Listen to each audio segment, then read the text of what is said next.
Welcome back to the training series for the Rehabilitation Cost Calculation Tool for Mining and Exploration in New South Wales. This is Module 6. In this module, we'll look at the Infrastructure Mine Entries input sheet. This sheet calculates the cost for decommissioning and rehabilitation of ventilation and hoisting shafts, adits, and tunnels.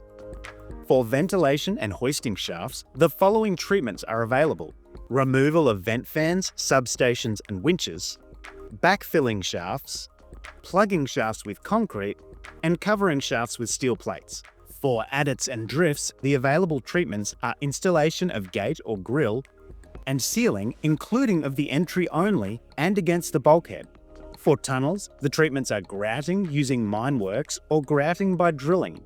The sheet includes tables for the rehabilitation of the land around the entries, including the application of growth media and ameliorants, revegetation, and installing fencing. There are several key points to note for this sheet.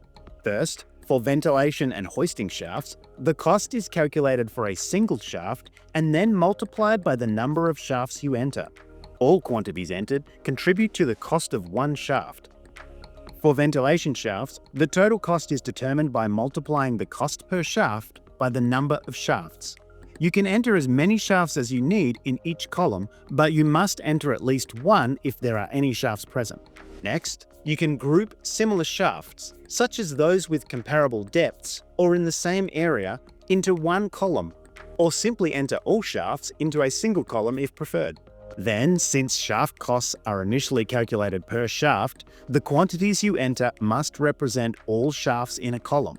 For example, the diameter should be the same for all shafts in that column, though you can use an average diameter if needed.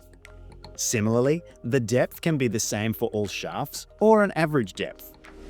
Ensure you don't enter the total depth of all shafts, as the calculator starts with the cost for a single shaft. Then, for backfilling shafts, you can specify the proportion of fill sourced on-site versus off-site. For example, enter 100% if all fill is on-site, or 0% if all fill comes from off-site. You can choose any percentage between 0 and 100. For instance, entering 30 means 30% of the fill is on-site, with the remaining 70% from off-site.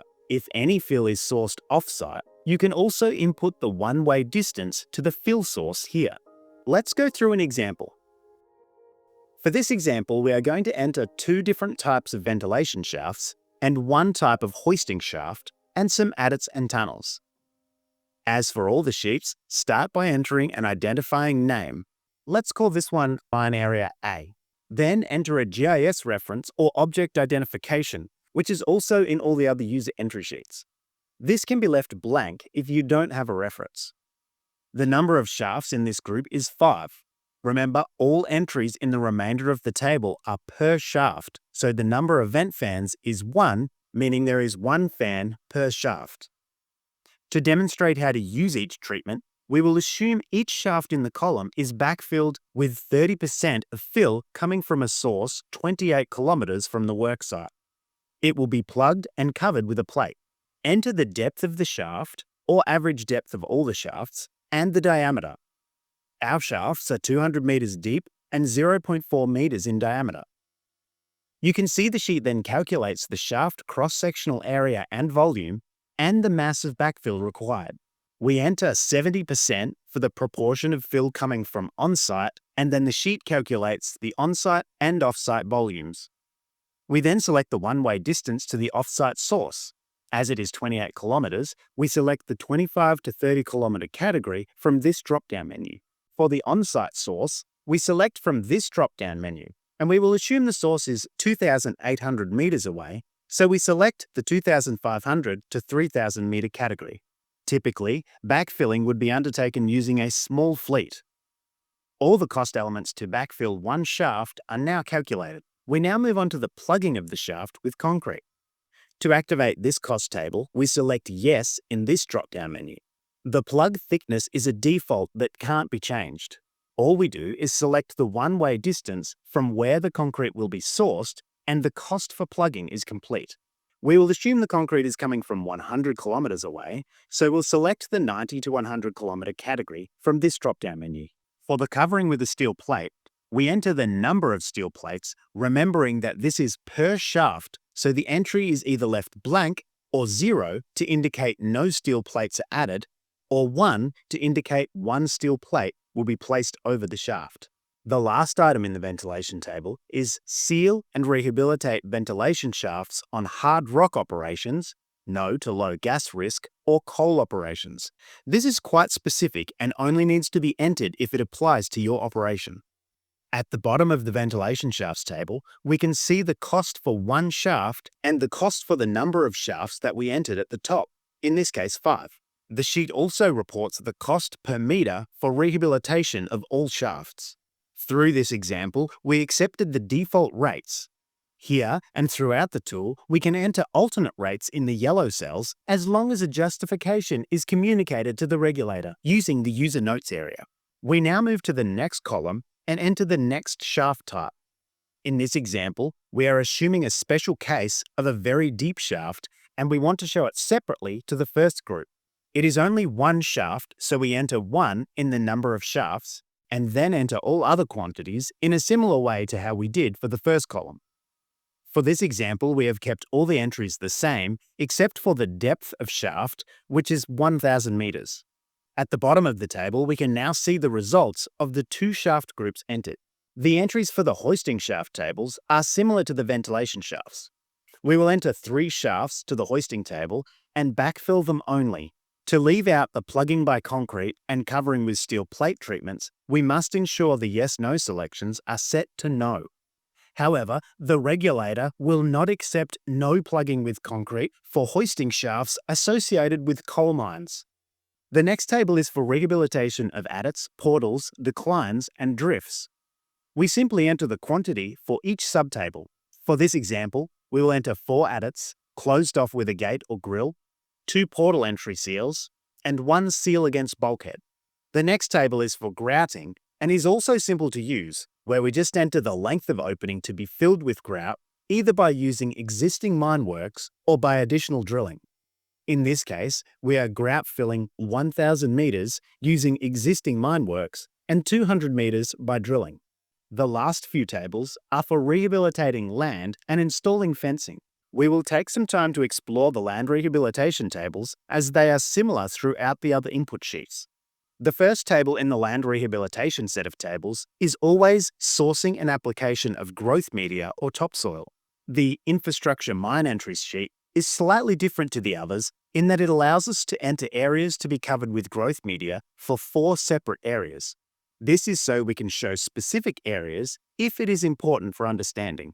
However, we can just enter the first row or area 1. The land area represents the total surface area to be rehabilitated. For example, you could dedicate a column solely to ventilation shafts, where the land area would reflect the total surface area of those shafts requiring rehabilitation. Alternatively, you can combine land areas for all infrastructure mine entries into a single column. The sheet is flexible, so choose an approach that best suits your operation and what will communicate clearly to the regulator. Unlike shaft entries, which are per shaft, the land rehabilitation table entries represent totals. We are going to say that the total land area to be rehabilitated for mine entries is 2 hectares. As for all the input sheets, we either accept the default thickness of growth media or enter our own value. If you do enter a site-specific value, please provide justification to the regulator in the user notes section to the right. Once the area and thickness are entered, the sheet converts the hectares to square meters, then multiplies by the thickness in meters to get cubic meters of growth media required. We then select the distance from which the growth media will be obtained. In this case, we will select 1,500 to 2,000 meters, and the cost for growth media is then calculated. Not all sites will require ameliorants, and if they do, the area will generally, but not always, cover the same area as the growth media. If no ameliorants are required, or if the area is smaller than that of growth media, you are encouraged to leave notes so that the regulator can understand why this is the case. In this example, we will select 2 hectares requiring gypsum amendment. The ameliorant table works similarly to the growth media table with 1 extra section for selecting the type. The choices are shown in the drop-down menu. The drop-down selection has combinations of specific ameliorants, and if the combination is not available, we must enter those into a separate column. The tool has default application rates, which we cannot change. We simply select the distance from which ameliorants will be sourced, and the tool calculates the total cost for sourcing and application of ameliorants. Most sites will require revegetation, and the area will typically be the same as the growth media area. If the area is not the same, please provide a comment informing the regulator. The Infrastructure Mine Entries sheet has a rolled-up rates revegetation table and a user-entered revegetation table. We could use either one, however the rolled-up rates table is much simpler to use. Each input sheet has a range of revegetation options. The revegetation tables are generally split into the elements of the revegetation activity, including purchase seed or plants, applying the seed or planting the plant or hydro product, buying the fertilizer, applying the fertilizer, an allowance for acquiring water, and applying the water. For each column, our selections must be consistent. For example, if hydroseeding with pasture seed is selected, the selections for fertilizer and water must also be hydroseeding with pasture seed. The fencing table simply requires us to select the type of fence and enter the quantity in kilometers. If signage is required, it is best to use a separate column to enter the length of fence upon which signage will be installed. In this example, we require 10 kilometers of 3-meter high security fence, and we will install signage to that same 10 kilometers. That brings us to the end of the Infrastructure Mine Entries sheet. As for all sheets, the subtotals for each table are shown in the black lines at the end of each section, and then the total for each column is shown at the top of the sheet. The total for the whole sheet is shown on the left-hand side, and then above that is the total for the entire RCE, so we can see in real time how quantities entered into this sheet affect the total RCE. We can then return to the RCE summary to review totals and to move on to the next sheet. As always, for more detailed instructions, consult the user guide on the New South Wales Resources website.